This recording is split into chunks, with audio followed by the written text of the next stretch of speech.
Hey man, what's going on? I'm glad you guys are doing this. This is great. So one of my favorite things about the first season is the Deep's sort of overall existential crisis and his sort of insecurities about how he fits in and everything.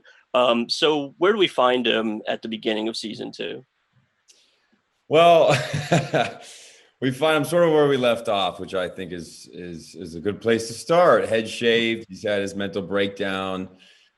He's definitely searching for a way back, way back to New York physically, and also his identity with the Seven and everything else. And he gets drug along through this sort of self-reflecting journey and forced to look inward and also, a chemically induced journey as well, whether it's from like cactus peyote or, mushrooms, who knows? But he goes on this crazy self-exploration and, I won't give too much away after that. It's interesting. Fresca. Yeah. Fresca. And, Jesse, obviously A-Train at the end of last season also was dealing with his own issues, and he was in a pretty bad spot when we last saw him. So what is his headspace like going into season two? Oh man, his headspace is clouded. He was focused on the wrong things for too long and dedicated his life to people who could care less about him, and he's kind of gotten lost. He's forgotten the people who actually care about him. He's kind of turned his back on them, and that left him alone at his darkest hour.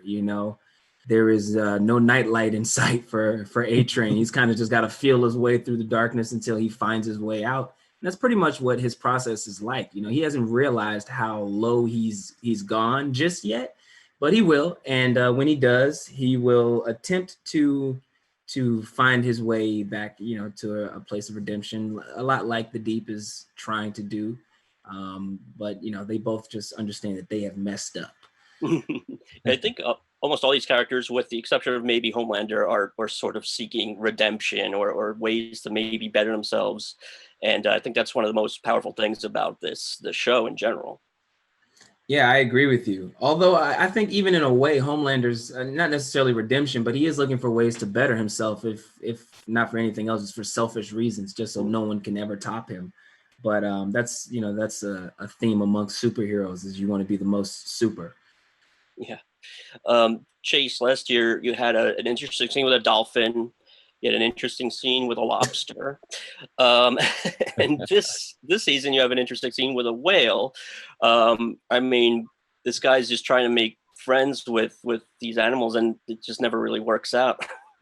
Yeah, man. He wants to do the right thing. He's trying to impress Homelander and the Seven. And you just can't get it, man. I think the marine life is done with him. You know what I mean? But I think that was a really funny through line that they did. That his only power, he's like the number 2 guy who can only do these limited amount of things, which is breathe underwater and swim, and then talk to the underwater creatures. So the lobster one's pretty funny. So you can't spoil anything, obviously, but I'm just curious about Deeper, a memoir. If we're gonna return to that.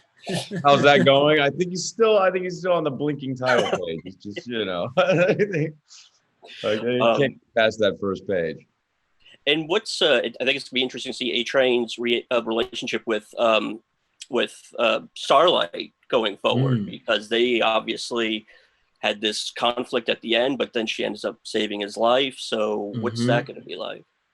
Well, that moment ended because of the heart attack, but they never really got a chance to work through that. So post, in season 2, what we get to see is what that looks like when they actually have to confront each other, because now, they still have to work together. They still have to play nice.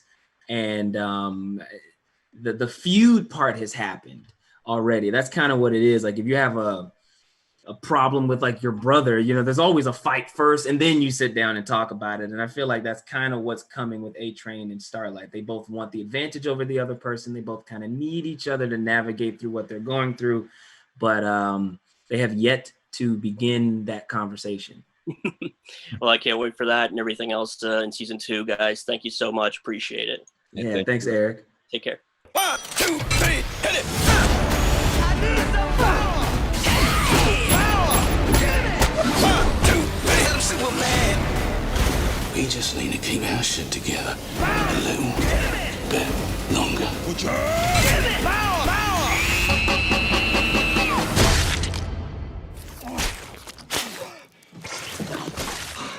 Okay, you guys go ahead. You guys go ahead. I'm good.